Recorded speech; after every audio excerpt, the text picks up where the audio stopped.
નમો નમઃ. ધોરણ 12 વિષય સંસ્કૃત સામાન્ય પ્રવાહ અને વિજ્ઞાન પ્રવાહના વિદ્યાર્થીઓ, આ અગાઉના વિડીયોમાં આપણે વિવાહ સંસ્કારની ભૂમિકા અને પ્રદક્ષિણા એટલે કે ફેરા વિશેની માહિતી આપણે મેળવી હતી અને સમજ્યા હતા. હવે જે વિવાહ સંસ્કારનું બીજું પૃષ્ઠ છે, પાછળનું પૃષ્ઠ પાઠ્યપુસ્તકમાં રહેલું, એનો આપણે અનુવાદ કરવાના છીએ. સૌ પ્રથમ સીધો અનુવાદ જ આપણે શરૂ કરીએ છીએ. મેં ત્યારે પણ આપને કીધું હતું કે એક સ્પષ્ટતા કરવાની કે અલગ અલગ સમાજમાં, અલગ અલગ શહેર કે ગામમાં આ રિવાજોમાં થોડા ફેરફાર આપણને જોવા મળશે. મોટા ભાગે આપણે એવું જોયું હશે, મારા સહિત મારા વિધિમાં પણ, કે 3 ફેરામાં એ વર આગળ હોય છે અને ચોથા ફેરામાં કન્યા આગળ હોય છે. પરંતુ એ ખોટી વિધિ છે, ખોટો વિધિ છે એવું નહીં માનવાનું. જેમ 12 ગાવે બોલી બદલાય એમ સમાજ અને શહેરના વિસ્તારો બદલતા રહીએ, એમાં કેટલાક વિધિઓમાં ફેરફારો થતા રહીએ, એ સ્વાભાવિક છે. એટલે આપણે એ સંદર્ભમાં જ સમજવાનું છે કે ગમે તે હોય, પરંતુ આપણે જે પ્રકારનો વિધિ કરીએ છીએ તે આપણા સમાજ, આપણા શહેરના વિસ્તારોમાં જે પરંપરાથી ચાલ્યા આવે છે એ બરાબર છે. પરંતુ એ વાત ચોક્કસ છે કે આપણા શાસ્ત્રોમાં 3 ફેરામાં કન્યા આગળ અને ચોથા ફેરામાં વર આગળનું સૂચન છે. ઘણા વર્ષો પહેલાંની મને યાદ છે કે મારા મિત્રના હું લગ્નમાં ગયો હતો, એમણે આ પ્રકારનો વિધિ કરેલો. 3 ફેરામાં એ કન્યા આગળ અને ચોથા ફેરામાં એ વર આગળ થયેલ. ખેર, આપણે અનુવાદ શીખીએ આગળ. પુરોહિત. આમનો અર્થ થાય હા. આમ એટલે હા. એતદ અપી સત્યમ અસ્તિ. કારણ કે યજમાને પૂછ્યું હતું, યાદ કરો શું પૂછ્યું હતું? કે માસે, મેં એવું સાંભળ્યું છે કે ધર્મ, અર્થ, કામ અને મોક્ષ આ 4 પ્રકારના પુરુષાર્થો છે. તેમાં શરૂઆતના 3 પુરુષાર્થમાં કન્યાનું નેતૃત્વ હોય છે અને ચોથા મોક્ષ નામના પુરુષાર્થમાં વરનું નેતૃત્વ હોય છે. કે મેં એમ સાંભળ્યું છું, એ સાચું છે? ત્યારે પુરોહિત જવાબ આપે છે, હા, એતદ અપી સત્યમ અસ્તિ. આ પણ સાચું જ છે. એતદ અપી એટલે આ પણ સત્યમ અસ્તિ, સાચું છે. યજમાનો. ફરી પાછો પ્રશ્ન. કેચન કથયંતી. કેટલાક તો એમ કહે છે કે પ્રદક્ષિણા સપ્ત ભવંતી. ફેરા 7 હોય છે. પ્રદક્ષિણા સપ્ત ભવંતી, 7 હોય છે. ત્યારે પુરોહિત જવાબ આપે છે, વિવાહ સંસ્કારે પ્રદક્ષિણા તું ચતસ્ત્ર એવ ભવંતી. 4 જ હોય છે. ફેરા તો કેટલા હોય છે? 4 જ હોય છે. સપ્ત સંખ્યાતો, 7 સંખ્યાતો, લગ્નમાં 7ની સંખ્યા આવે છે. એ સપ્તપદી નામ એકેન. સપ્તપદી નામના એક અન્યેન વિધિના, બીજા વિધિની સાથે સંબંધા અસ્તિ, જોડાયેલ છે, સંલગ્ન છે. સંબંધા એટલે જોડાયેલ છે. એ વિધિ પાછી અલગ પ્રકારનો વિધિ છે. ફેરા તો કેટલા છે? 4 જ છે. વિવાહ સંસ્કારમાં પ્રદક્ષિણાતું, ફેરા તો ચતસ્ત્ર એવ ભવંતી, 4 જ હોય છે. સપ્ત સંખ્યાતો, 7 સંખ્યાતો, સપ્તપદી નામના એક અન્યેન વિધિના સ, બીજા વિધિ સાથે સંબંધા અસ્તિ, જોડાયેલ છે. હવે એ 3 જે સંવાદ છે એનો અનુવાદ એક વખત હું ફરીવાર કરું છું. આ 3. પુરોહિત, હા, આ પણ સાચું છે. કેચન કથયંતી. કેટલાક કહે છે. ફેરા 7 હોય છે. પુરોહિત: વિવાહ સંસ્કારમાં ફેરા તો 4 જ હોય છે. 7ની સંખ્યા તો સપ્તપદી નામના એક બીજા વિધિ સાથે જોડાયેલ છે. હવે યજમાન શું કહે છે? કિમ ઇદમ સપ્તપદી ઇતિ, કિમ ઇદમ સપ્તપદી ઇતિ. આ સપ્તપદી શું છે? વળી સપ્તપદી શબ્દ આવ્યો એટલે એણે પ્રશ્ન પકડી લીધો કે આ સપ્તપદી શું છે. ત્યારે પુરોહિત જવાબ આપે છે, કે છે સપ્તાનામ પદાનામ સમાહાર સપ્તપદી. 7 પગલાઓના સમૂહને, 7 પદાનામ એટલે પગલાઓના સમાહારા સમૂહને સપ્તપદી કહેવાય છે. સપ્તપદી છે 7 પગલાનો સમૂહ, તે સપ્તપદી. આ જે સપ્તપદી છે એ પણ વિવરણાત્મક નોંધ તરીકે પૂછાય છે. તમારે લખવું પડે સપ્તપદીમાં કે સપ્તાનામ પદાનામ સમાહાર એથી સપ્તપદી. આ લખવું પડે. દ્વિગુ સમાસ છે. 7 પગલાનો સમૂહ વિવાહ સંસ્કારના અંતિમ ચરણમાં વર અને કન્યા વડે કરવામાં આવતો આ એક વિધિ છે. આ વિધિ બધા કરે છે. એમાં શું હોય છે કે પરમાત્મા હોય, અગ્નિ દેવતા હોય અને સમાજના સગાવાલા બધાય હોય. બધાની હાજરીમાં વર અને વધુએ એ પ્રતિજ્ઞા લેવાની હોય છે, સંકલ્પ લેવાના હોય છે કે અમે સમાન વિચારોથી સમાન દિશાઓમાં ગતિમાન થશું, પ્રગતિમાન થશું. આવો એક ભરોસો આપવાનો છે અરસપરસ બંનેએ.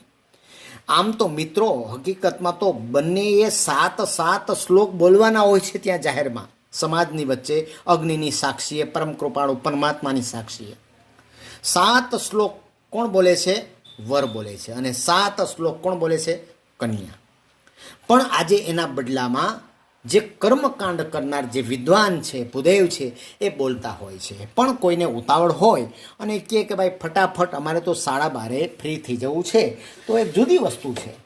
પણ હકીકતમાં એવું છે નહીં. સપ્તપદી બહુ જ મહત્વનો વિધિ છે, બહુ જ મહત્વનો વિધિ છે. એનો મંત્ર શું છે તમને છેલ્લે કહીશ. સપ્તપદી, ઇયમ સપ્તપદી, આ સપ્તપદી વૈદિકસ્ય વિવાહ વિધે આત્મા. વૈદિક વિવાહ વિધિનો આત્મા છે. આત્મા વગરનું શરીર નકામું, એમ સપ્તપદી વગરનો લગ્ન સંસ્કાર, વિવાહ સંસ્કાર એ બરાબર ન કહેવાય. ફરી એકવાર, યજમાન કિમ ઇદમ સપ્તપદી ઇતિ. આ સપ્તપદી શું છે? જો પુરોહિત આચાર્ય બરાબર સમજાવે છે. સપ્તાનામ પદાનામ 7 પગલાઓનો સમૂહ, તે સપ્તપદી. યમ સપ્તપદી, આ સપ્તપદી વૈદિક વિવાહના વિધિનો આત્મા છે. આ સપ્તપદી વૈદિક વિવાહ વિધિનો આત્મા છે. હવે યજમાન કહે છે આગળ અહીંયા, અસ્મિન વિધૌ કિમ ભવતી. જો એણે વિધિ શબ્દ બોલ્યા તો વિધિ પકડી લીધો શબ્દ આણે યજમાને. યજમાન ગજબનો છે, તમારા જેવો છે, પ્રશ્ન પૂછ્યા જ કરે છે. આ વિધિમાં શું હોય છે? ચાલો કહેશો કે આ વિધિમાં શું હોય સપ્તપદીમાં? ત્યારે પુરોહિત કહે છે અસ્મિન વિધો, આ વિધિમાં વધુ વરો, વધુ અને વર જગત વ્યાપકસ્ય ઈશ્વરસ્ય, વિશ્વવ્યાપક ઈશ્વરની, દેવતાનામ પ્રતિનિધિરૂપસ્ય અગ્નેઃ, દેવતાના પ્રતિનિધિરૂપ એવા અગ્નિદેવની, અને સમાજસ્ય, સમાજની સમક્ષ, એકસ્યામ દિશાયામ, એક દિશામાં એટલે કે સમાન દિશામાં, સમાનતયા ગત્યા, સમાન ગતિથી, સહભાવેન એક સાથે રહીને, સમાન ભાવથી રહીને, સપ્તપદાની ચલત, 7 પગલાં ચાલે છે. જો ફરીવાર, યજમાન અસ્મિન વિધૌ કિમ ભવતી, આ વિધિમાં શું હોય છે? હવે પુરોહિત જવાબ આપે છે કે એક દિશામાં અને એક ગતિએ સાથે ચાલવાનું છે. 7 પગલાં સાથે ચાલવાના છે. કોની સાક્ષીએ? તો પહેલો શબ્દ આવ્યો ઈશ્વરસ્ય, બીજું અગ્નિ અને ત્રીજું સમાજ. આ ત્રણની સાક્ષીએ ઈશ્વર, યજ્ઞકુંડમાં રહેલો અગ્નિ અને બધા સગાવાલા સમાજ.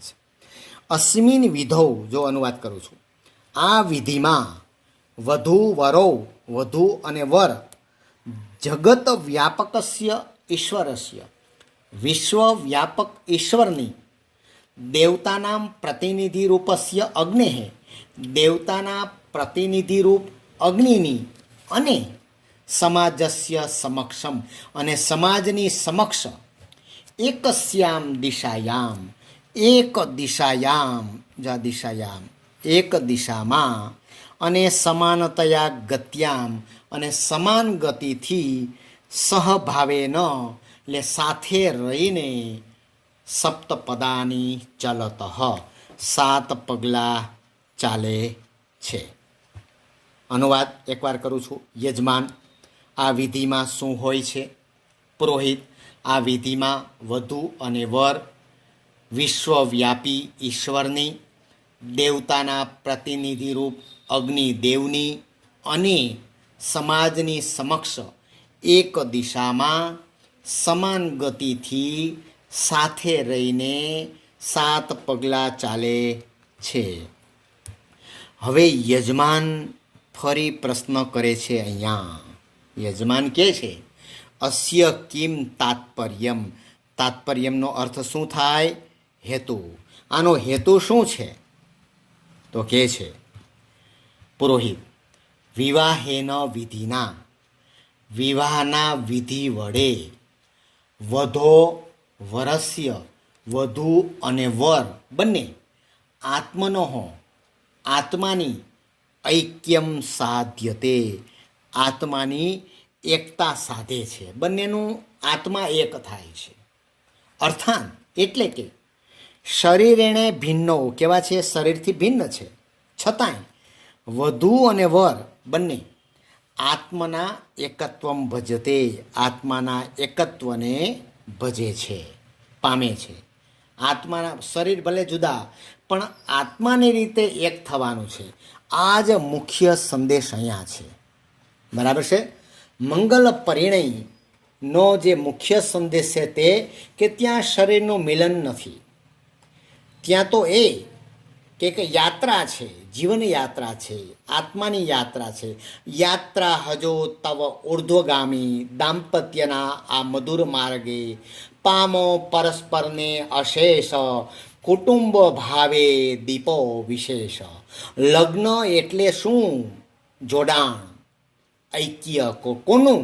બે વ્યક્તિનું, બે દેહનું, બે મનનું, બે આત્માનું, બે ચેતનાનું અનેરું તાદાત્મ્ય, બે મટીને એક થવાની ઘટના, હું અને તુંમાંથી આપણેમાં પરિવર્તિત થવાની રટણા, રસમય જીવનની એક અનન્ય અનુભૂતિ અને પરમ પ્રેમનો અહેસાસ, એટલે લગ્ન. આ લગ્નની વ્યાખ્યા છે. ખેર, આગળ વધીએ આપણે. યજમાન, અસ્ય કિમ તાત્પર્યમ, આનો હેતુ શું છે? તો કહે છે, વિવાહના વિધિ વડે વધો વરસ્ય, વધુ અને વરના આત્માની એકતાને સાધે છે. અર્થાત એટલે કે શરીરથી ભિન્ન હોવા છતાં વધુ અને વર આત્માના એકતાને પામે છે.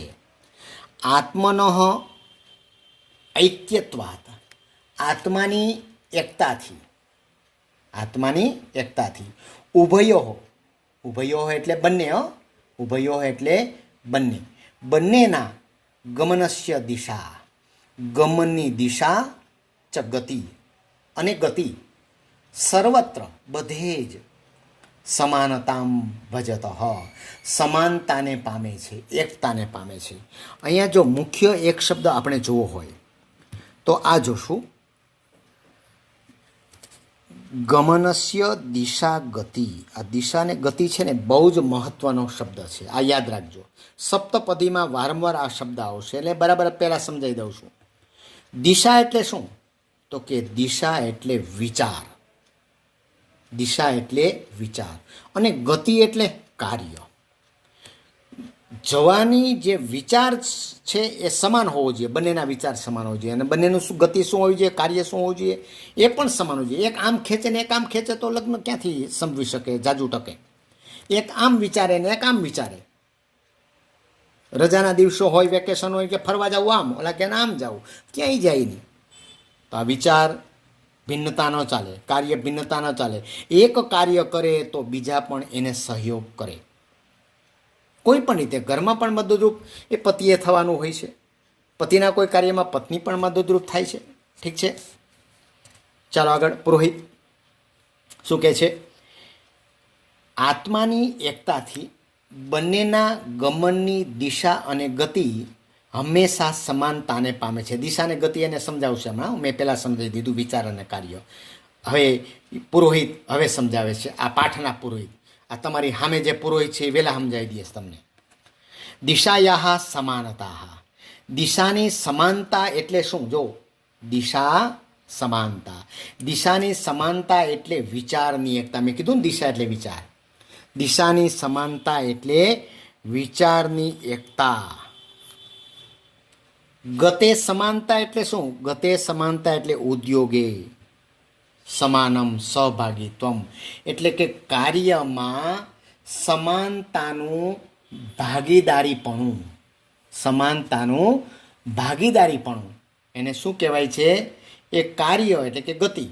આગળ, વધુ વરો, વધુ અને વર જ્યારે સમાનમેવ વિચારયત, સમાન રીતે વિચારે છે અને સમાનમ ઉદ્યોગમ કુરુત અને સમાન કાર્ય કરે છે, તદા ત્યારે તૌ તે બંને, કોણ તે બંને? પતિ અને પત્ની, વર અને વધુ. ગૃહસ્થાશ્રમસ્ય, ગૃહસ્થાશ્રમના લક્ષ્યને અવશ્યમ એવ પ્રાપ્નુત, ચોક્કસ પામે છે. ગૃહસ્થાશ્રમના લક્ષ્ય એટલે હેતુને અવશ્યમ એવ પ્રાપ્નુત, ચોક્કસ પામે છે. અનુવાદ યજમાન. પુરોહિતનો અનુવાદ વ્યવસ્થિત આપણે હજુ કરીશું, કારણ કે એ થોડોક મોટો છે અને તમને ક્યારેક કેટલીક વખત ગોળ ગોળ અનુવાદ થતો એવું લાગતું હોય તો બરાબર સમજજો. આનો હેતુ શો છે? તો કહે છે, વિવાહેન વિધિના, વિવાહના વિધિમાં વધુ અને વર બંને આત્માની એકતાને સાધે છે. અર્થાત એટલે કે શરીરથી ભિન્ન હોવા છતાં વધુ વરો, વધુ અને વર આત્માની એકતાને ભજત, ભજત એટલે પામે છે. આત્મન ઐક્યત્વાત, આત્માની એકતાથી ઉભયો બંને ગમનસ્ય દિશા, ગમનની દિશા, ગમનની દિશા અને ગતિ વડે સર્વત્ર સમાનતામ ભજત, સર્વત્ર બધે જ સમાનતાને પામે છે. આગળ સમજાવે છે, દિશાયાહ સમાનતા. દિશાની સમાનતા એટલે વિચારસ્ય એકતા, વિચારની એકતા. ગતે સમાનતા એટલે, ગતિની સમાનતા એટલે, તો કે ગતિની સમાનતા એટલે કાર્યમાં સમાન સહભાગીત્વમ એટલે સહભાગીપણું. વધુ વરો જ્યારે, જ્યારે વધુ અને વર સમાન રીતે વિચારે છે અને સમાન રીતે ઉદ્યોગમ કુરુત કાર્ય કરે છે, ત્યારે તૌ તે બંને ગૃહસ્થાશ્રમસ્ય લક્ષ્યમ, ગૃહસ્થાશ્રમના લક્ષ્યને એટલે ધ્યેયને અવશ્યમ એવ ચોક્કસ પ્રાપ્નુત પ્રાપ્ત કરે છે. અનુવાદ સીધો આટલાનો અનુવાદ. યજમાન, આનો હેતુ શો છે? પુરોહિત, વિવાહ વિધિ વડે વધુ અને વર આત્માની એકતાને સાધે છે, એટલે કે શરીરથી ભિન્ન હોવા છતાં વધુ અને વર આત્માની એકતાને પામે છે. આત્માની એકતાથી બંનેના ગમનની દિશા અને ગતિ હંમેશા સર્વત્ર એટલે બધે જ સમાનતાને પામે છે. દિશાની સમાનતા એટલે વિચારની એકતા, ગતિની સમાનતા એટલે કાર્યની સમાનતામાં સહભાગીપણું.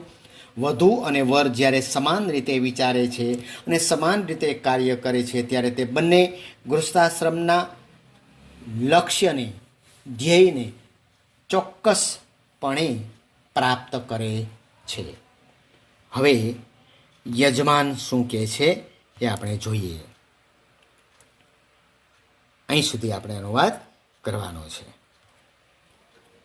યજમાન હવે પ્રશ્ન કરે છે કે ગૃહસ્થાશ્રમસ્ય કિમ લક્ષ્યમ. જો શબ્દ આવ્યો છેલ્લો લક્ષ્યમ, અહીંયા લક્ષ્યમ આવ્યો નથી અને એણે પૂછી નાખ્યો નથી પ્રશ્ન. જોયો, ભારે હોશિયાર છે આ. હું તો એમ જ કહું છું કે આ યજમાન છે ને, મને આ યજમાનમાં તમે બધા મારો જે વિડીયો સાંભળો છો એ બધા વિદ્યાર્થીઓ મને દેખાય છે. મને એમ જ લાગે છે કે મારી સામે આ બધા વિદ્યાર્થીઓ એકી સાથે પ્રશ્ન પૂછે છે કે સાહેબ આનો હેતુ શું છે, એનું લક્ષ્ય શું છે, એનું ધ્યેય શું છે, અમને કહેતા જાઓ. ચાલો છેલ્લે છેલ્લે તમને એ પણ કહેતો જાઓ. ગૃહસ્થાશ્રમનું ધ્યેય શું છે? ત્યારે પુરોહિત કહે છે સપ્તપદ્યાનામ, 7 પદમાં એટલે કે સપ્તપદીમાં જે 7 પગલાં છે, સપ્તપદાની સંતિ, જે 7 પગલાં છે, તાની તે બધા એકેકમ લક્ષ્યમ સૂચયંતી, એક એક ધ્યેયને સૂચવે છે. 7 પગલાં એમને એમ નથી, એક એક ધ્યેયને સૂચવે છે. ઇમમ વિધિમ કુર્વન, આ વિધિ કરતા, આ વિધિ કરતા વર અને વધુ, અહીંયા વર અને વધુ, યસ્ય મંત્રસ્ય, જે મંત્રનું ઉચ્ચારણ કૃત, ઉચ્ચારણ કરે છે, મંત્ર બોલવાનું છે, મેં કીધું હતું ને 7 મંત્રો બોલવાના છે બંને. જે મંત્રનું ઉચ્ચારણ કરે છે તત્ર તેમાં ઈમાની, ઈમાની એટલે આ સપ્તલક્ષ્યાની, આ 7 ધ્યેયો સૂચિતાની સંતિ, સૂચિત થાય છે, સૂચન થાય છે. ફરીથી એટલો અનુવાદ કરીએ આપણે.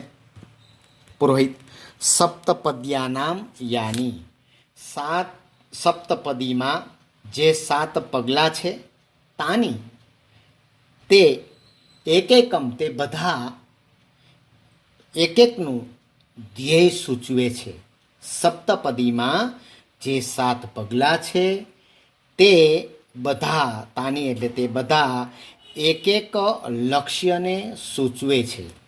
ઇમમ વિધિ કુર્વન, આ વિધિ કરતા વર અને વધુ, યસ્ય મંત્રસ્ય, જે મંત્રનું ઉચ્ચારણ કુરુતઃ ઉચ્ચારણ કરે છે, તેમાં એમાંની આ સપ્તલક્ષ્યાની, આ 7 ધ્યેયોનું સૂચિતાની સંતિ, સૂચન થાય છે.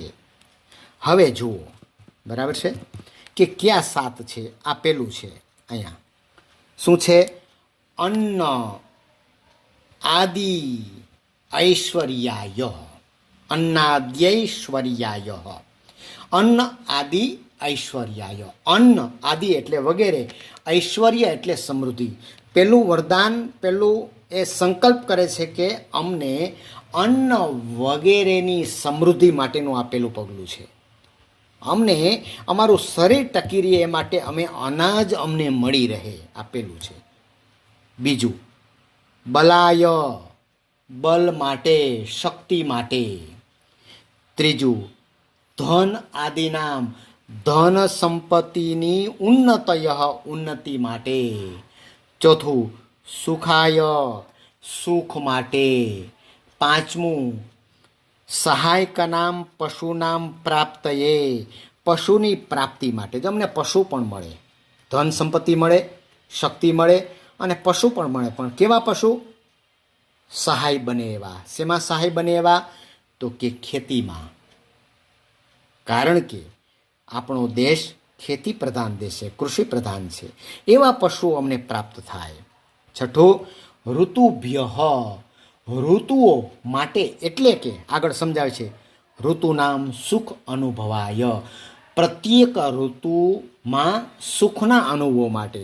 શિયાળો હોય, ચોમાસું હોય કે ઉનાળો હોય. ઉનાળામાં મને બહુ ગરમી ન થાય, શિયાળામાં બહુ ઠંડી ન લાગે, ચોમાસામાં કોઈ મુશ્કેલી ન પડે, સુખનો અનુભવ થાય અમને. આમ તો 6 ઋતુઓ છે, 6 ઋતુમાં અમને સુખનો અનુભવ થાય. અને 7મું છે સર્વ પ્રાણીનામ મિત્રતા ભવતી, સર્વ પ્રાણીઓની મિત્રતા માટે. આ સપ્તલક્ષ્યાની નિર્ધારિતા સંતિ. આ 7 ધ્યેયો નિર્ધારિત કરેલા છે. નિર્ધારિતાની સંતિ એટલે નિર્ધારિત કરેલા છે, નક્કી કરેલા છે. ફરીથી સપ્ત પુરોહિતનું જ વાત કરું છું. સપ્તપદીમાં જે 7 પગલાઓ છે તાની તે એકમ એટલે કે પ્રત્યેક લક્ષ્યમ સૂચયંતી ધ્યેયને સૂચવે છે. એક ધ્યેયને સૂચવે છે. ઇમમ વિધિ કુર્વન, આ વિધિ કરતા વર અને વધુ જે મંત્રનું ઉચ્ચારણ કરે છે તેમાં આ 7 ધ્યેયોનું સૂચન થાય છે. ક્યાં ક્યાં 7 છે? અન્ન વગેરેની સમૃદ્ધિ માટે, બળ માટે, બીજું. ત્રીજું, ધન સંપત્તિની ઉન્નતિ માટે. ચોથું, સુખ માટે, સહાયકારી પશુઓની પ્રાપ્તિ માટે. ઋતુઓ માટે એટલે કે ઋતુના સુખના અનુભવ માટે. સાતમું, સર્વ પ્રાણીઓની મિત્રતા માટે. બધા પ્રાણીઓ, બરાબર છે, માણસ પણ આવી જાય, પક્ષીઓ, પશુઓ, બધા જ પ્રાણીઓની મિત્રતા માટે. આમ 7 ધ્યેયો નિર્ધારિત થયેલા છે. અનુવાદ સીધો હવે કરું છું. યજમાન, ગૃહસ્થાશ્રમનું શું ધ્યેય છે? પુરોહિત, સપ્તપદીમાં જે 7 પગલાઓ છે તે એક ધ્યેયનું સૂચન કરે છે. આ વિધિ કરતા વર અને વધુ જે મંત્રનું ઉચ્ચારણ કરે છે તેમાં આ 7 ધ્યેયોનું સૂચન થાય છે. 1. અન્ન વગેરેની સમૃદ્ધિ માટે. 2. શક્તિ માટે. 3. ધન સંપત્તિની ઉન્નતિ માટે. 4. સુખ માટે. 5. સહાયરૂપ થનારા પશુઓની પ્રાપ્તિ માટે. 6. ઋતુઓ માટે એટલે કે ઋતુઓના સુખના અનુભવ માટે. 7. સર્વ પ્રાણીઓની મિત્રતા માટે. આ 7 ધ્યેયો નિર્ધારિત કરેલા છે. સપ્તપદી એ તમારે વિવરણાત્મક નોંધમાં પૂછાય તો તમારે આમાંથી વધારેમાં વધુ વિવરણાત્મક નોંધ પૂછાવાની સંભાવના છે. અનુવાદ પૂછાઈ શકે પણ વધુ વિવરણાત્મક નોંધ પૂછાવાની સંભાવના છે. એટલે બધી વિવરણાત્મક નોંધ તમે તૈયાર કરી લે. એમાં આ વસ્તુ હું જે બોલ્યો એ વસ્તુ તમારે લખવી પડે. હવે છેલ્લો સંવાદ. હવે છેલ્લા સંવાદમાં તમે જોઈ શકો છો કે યજમાન હવે સંતુષ્ટ છે, હવે એને કોઈ પ્રશ્ન નથી. હવે છેલ્લી વાત કરે છે. સમ્યક પ્રબોધિત અહમ ભવતા, હું આપની પાસેથી સારો ઉપદેશ પામ્યો છું. અહમ એટલે હું, ભવતા એટલે આપની પાસેથી, સમ્યક એટલે સારી રીતે, પ્રબોધિત ઉપદેશ પામ્યો છું.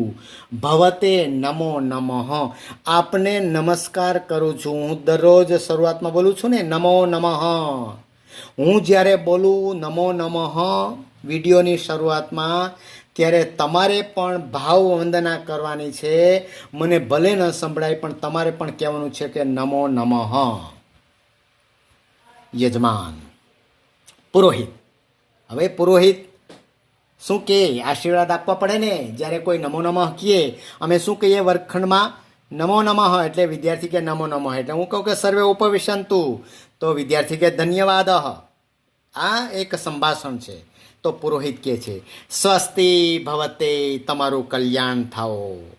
વિદ્યાર્થી મિત્રો, એક શિક્ષકને નાતે, એક સંસ્કૃતના અધ્યાપકના નાતે આજે પણ જ્યારે હું આ વિધાન બોલી રહ્યો છું ત્યારે મારો જમણો હાથ ઊભો થયો છે અને હું એ આ પાઠના માધ્યમથી આપને પણ આશીર્વાદ અને શુભકામના પાઠવું છું. સ્વસ્તિ ભવતે, તમારું પણ કલ્યાણ થાઓ. સત્યાહ સંતુ યજમાનસ્ય કામાહ, યજમાનની, મારા વિદ્યાર્થીઓની સત્યા કામાહ, બધી ઈચ્છાઓ, બધી ઈચ્છાઓ, સર્વા કામા, બધી ઈચ્છાઓ શું થાય? સફળ થાઓ. સંતુ, સત્યા સંતુ એટલે સફળ થાઓ. કામાહ એટલે બધી કામનાઓ, અને સંતુ એટલે થાઓ, અને સત્યા એટલે સાચી ઠરે અને સફળ થાઓ. ફરીવાર યજમાન સમ્યક પ્રબોધિત અહમ ભવતા ભવતે નમો નમઃ. યજમાન કહે છે હું, અહમ એટલે હું, ભવતા એટલે તમારી પાસેથી, આપની પાસેથી સમ્યક સારી રીતે, પ્રબોધિત ઉપદેશ પામ્યો છું. ભવતે નમો નમઃ આપને નમસ્કાર છે. પુરોહિત સ્વસ્તિ ભવતે તમારું કલ્યાણ થાવો. સ્વસ્તિ એની સંધિ છૂટી શું પડે? શું અસ્તિ. શું એટલે સારું, અસ્તિ એટલે થાવો. સારું થાવો, કલ્યાણ થાવો. આવે છે સ્વસેના ઇન્દ્ર વૃધસ્રવાહ, એમાં સ્વસ્તિ શબ્દ આવે છે. આપણે સ્વસ્તિ કોને કહીએ છીએ? સાથીઓ, એને સ્વસ્તિક કહીએ છીએ. સ્વસ્તિ એટલે કલ્યાણ અને એટલે કરનાર. કલ્યાણ કરનાર જે છે તે સ્વસ્તિક, એટલે આપણે મંગલ સૂચક તરીકે એ કહીએ છીએ. સ્વસ્તિ ભવતે આપનું કલ્યાણ થાવો. સંતુ યજમાનસ્ય કામાહા યજમાનની બધી ઈચ્છાઓ સફળ થાઓ. અહીંયા આપણે આ પાઠ પૂર્ણ કરીએ છીએ. મેં કીધું હતું કે સપ્તપદી શું છે, હું એક વખત ઝડપથી બોલી જાઉં છું. 7 મંત્રો જે છે એક એક પંક્તિને કહું છું. એકમેશે એકપદી ભવ સા મામ અનુવ્રતા ભવ. દ્વે ઉર્જા દ્વિપદી ભવ સા મામ અનુવ્રતા ભવ. રાયસ્પોષાય દ્વિપદી ભવ સા મામ અનુવ્રતા ભવ.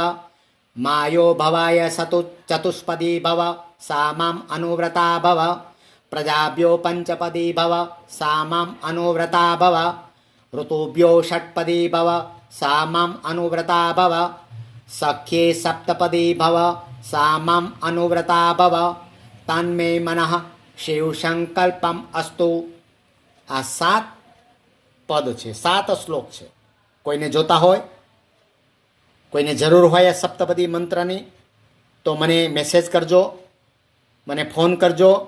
મારો નંબર આપની બધાની પાસે છે 94 262 58 82. હું આપને મોકલાવીશ. ક્યાંક ભવિષ્યમાં આપને આ ઉપયોગી બનશે. ખૂબ મજા આવી વિવાહ સંસ્કાર પાઠ લેવાની. મિત્રો, માત્ર 1 મિનિટમાં એક વાત કરવી છે કે હવે પછી મારી ઈચ્છા છે કે આપણે સંસ્કૃત સાહિત્યનો ઇતિહાસ લેવો છે. અને એમાં એક અદ્ભુત નાટક છે મૃચ્છકટિકમ, શૂદ્રકનું. જે નાટક ઉપરથી ગુજરાતી ફિલ્મ ઉત્સવ, હિન્દી ફિલ્મ ઉત્સવ અને ગુજરાતી ફિલ્મ શર્વિલક બની છે, એ નાટકની મારે ચર્ચા કરવી છે તમારી સામે, બહુ વિસ્તારથી અને બહુ રસપ્રદ રીતે. તમે ખુશ થઈ જશો. પણ મારી ઈચ્છા એવી છે, સંભવ બનશે તો મારે લાઈવ આવવું છે આપની સામે. એટલે કે હું એક જ લાઈવ આવીશ.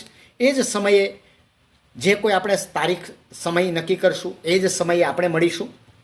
અને ત્યારે તમે મને એ જ સમયે હું જ્યારે બોલતો હોઈશ. આ રેકોર્ડ થયેલી વાત છે. અત્યારે આ રેકોર્ડ કર્યું છે. અત્યારે મેં બીજે દિવસે હું વિડીયો અપલોડ કરીશ યુટ્યુબ ઉપર અને તમારી પાસે મળશે.